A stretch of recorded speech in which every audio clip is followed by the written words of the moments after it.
Hello everyone, welcome to our channel. This is Srishti Agarwal. तो मैं आप सभी कक्षा 10 के स्टूडेंट्स के लिए लेकर आई हूँ क्विज अभ्यास सॉल्यूशन वीक 19 5/11/2022 का। तो यहाँ पर सभी सब्जेक्ट्स के क्विज अभ्यास सॉल्यूशन हम इसी पार्ट में देखने वाले हैं। तो पूरा वीडियो आपके लिए इंपॉर्टेंट होने वाला है। तो फटाफट से स्टार्ट करते हैं। सबसे पहले गणित की क्विज अभ्यास सॉल्यूशन से देखिए, यहाँ पर एक समलंब चतुर्भुज दे रखा है। ठीक है, तो चारों भुजाएं इनकी समान होती हैं।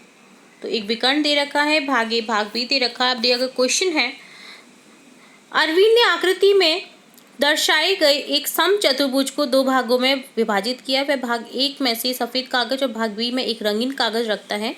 अरविंद द्वारा उपयोग में किए जाने वाले कागजों का कुल क्षेत्रफल कितना होगा? तो यहाँ पर आप टोटल क्षेत्रफल निकाल लीजिए फॉर्मूला लगा करके। तो आंसर हो जाएगा ऑप्शन थर्ड 91.6। देखिए, यहाँ पर अगेन एक आकृति दे रखी है। एक पार्क समलंब के आकार का है, समलंब चतुर्भुज है। सॉरी, ये ऊपर वाला सम चतुर्भुज था और ये है समलंब। तो यहाँ पर समलंब के आकार का है एक पार्क के आकार का क्षेत्रफल क्या है? तो यहाँ पर क्षेत्रफल निकालने के लिए फॉर्मूला लगा दीजिए। तो 120 मीटर स्क्वायर आ जाएगा। ठीक है, अगेन एक समलंब की जैसी ही आकृति दे रखी है। दिया गया चित्र एक समद्विबाही समलंब आकार की क्षेत्र को रफ आकृति दिखाता है। कौन सा व्यंजक समद्विबाहु समलंब ABCD के क्षेत्रफल को व्यक्त करता है? तो आप निकाल लीजिए इसका फॉर्मूले से। तो आंसर हो जाएगा 192 मीटर स्क्वायर। तो आपको फॉर्मूला याद होने सभी की ज़रूरी है, तभी आप इन क्वेश्चन को डन कर सकेंगे। तो फॉर्मूले आप जरूर से याद कर लें सभी के। 40 सेंटीमीटर और 48 सेंटीमीटर भुजाओं वाली त्रिकोणीय खिड़की की कितने शीशे की आवश्यकता है?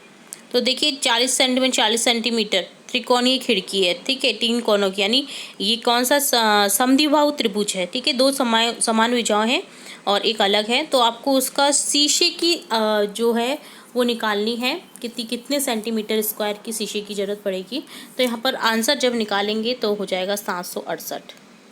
निम्न में कौन द्विघात समीकरण है? तो द्विघात समीकरण है x+1 का होल स्क्वायर बराबर 2x-3। रिक्त स्थान की पूर्ति कीजिए। द्विघात समीकरण के मूलों की अधिकतम संख्या कितनी होती है? 2। द्विघात समीकरण ax² + bx + c बराबर 0 का विभेदक है। क्या है? b² - 4ac। समीकरण x² - 7x + 12 बराबर 0 के मूल क्या हैं?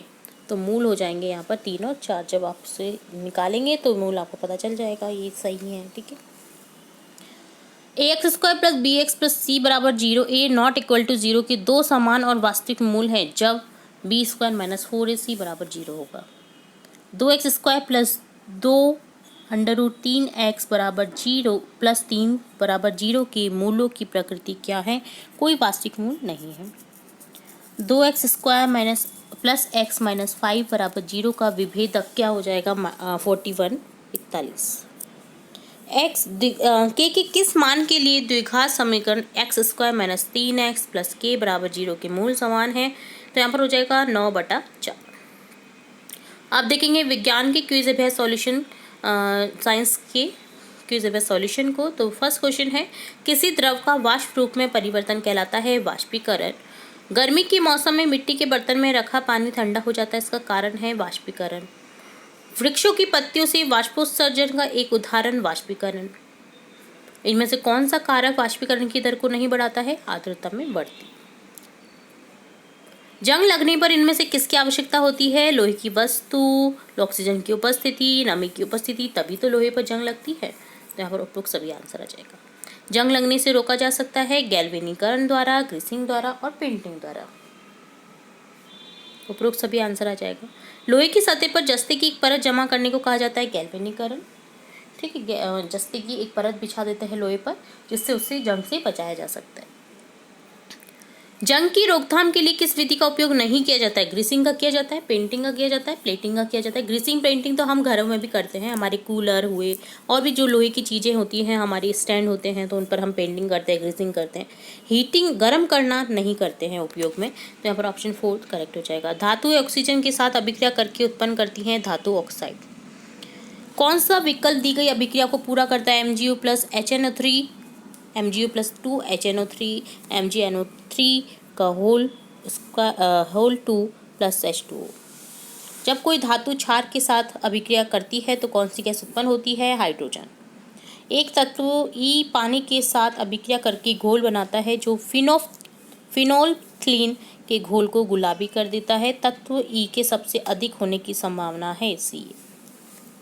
अब देखेंगे सब्जेक्ट हिंदी के क्विज अभ्यास सॉल्यूशन से। पाठ मीरा पर आधारित प्रश्नों के उत्तर देने हैं।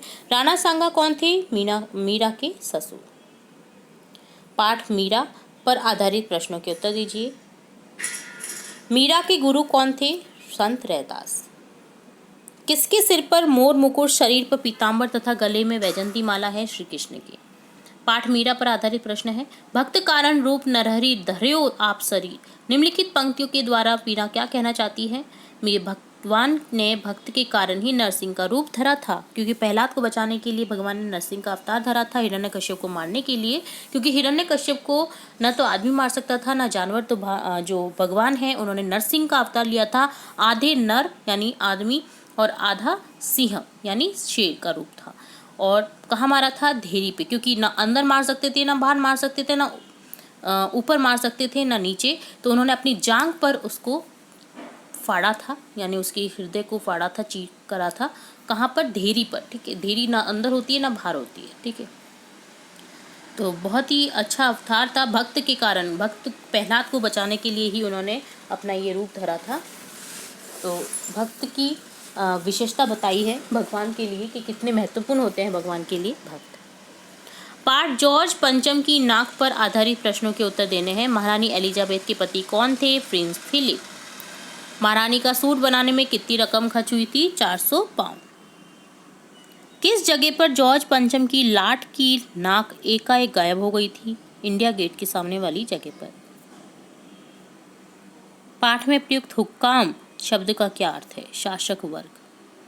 मुंह से कुछ बोलने से पहले उसको तराजू पर तोल लेना चाहिए।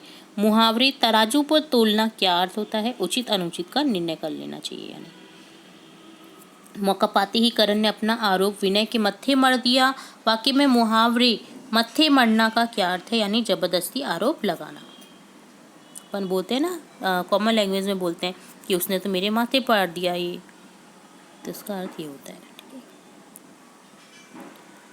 घर में लड़ाई होने के कारण दोनों परिवारों के बीच दीवार खड़ी हो गई। दीवार खड़ी होना यानी बंटवारा कर लेना। उन्होंने घर को बांट दिया जिससे दीवार खड़ी हो गई। सेना ने एक ही बार में आतंकियों का काम तमाम कर दिया। वाक्य में प्रयुक्त मुहावरे काम तमाम करना का क्या अर्थ है? काम तमाम करना यानी पकड़ लेना। तो ये डन हो गया आपका क्विज अभ्यास सॉल्यूशन, जिसमें हिंदी, मैथ्स और साइंस की क्विज अभ्यास सॉल्यूशन हमने देखे हैं। तो इसी तरह हम आपकी कक्षा से रिलेट और भी इम्पोर्टेंट न्यूज़ और भी इम्पोर्टेंट जानकारी और भी इम्पोर्टेंट जो वीडियो रहते हैं वो भी लाते रहेंगे। तो जुड़े रहें हमारे चैनल के साथ। वीडियो को पूरा देखने के लिए धन्यवाद।